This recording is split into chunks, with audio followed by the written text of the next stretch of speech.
రైతులకు పంట పెట్టుబడి సాయంగా అందించే ప్రధానమంత్రి కిసాన్ సమ్మాన్ నిధి మరియు అన్నదాత సుఖీభవ 2025-26 నిధుల పంపిణీ కార్యక్రమం అట్టహాసంగా జరిగింది.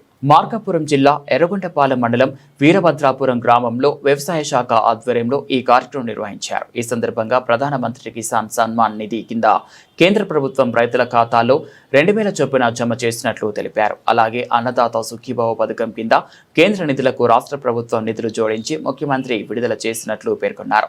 వీరభద్రాపురం గ్రామంలో జరిగిన ఈ కార్యక్రమాన్ని రైతుల సమక్షంలో నియోజకవర్గ టీడీపీ బాధ్యులు ఎరిక్షన్ బాబు, ప్రకాశం జిల్లా డీసీఎంఎస్ చైర్మన్ శ్యామల కాశీరెడ్డి కలిసి ప్రారంభించారు. అనంతరం రైతులతో కలిసి ప్రధానమంత్రి మరియు ముఖ్యమంత్రి విడుదల చేసిన నిధుల కార్యక్రమాన్ని పార్టీ శ్రేణులతో కలిసి వీక్షించారు. ఈ కార్యక్రమంలో వ్యవసాయ శాఖ అధికారులు, స్థానిక నాయకులు మరియు పార్టీ శ్రేణులు పాల్గొన్నారు.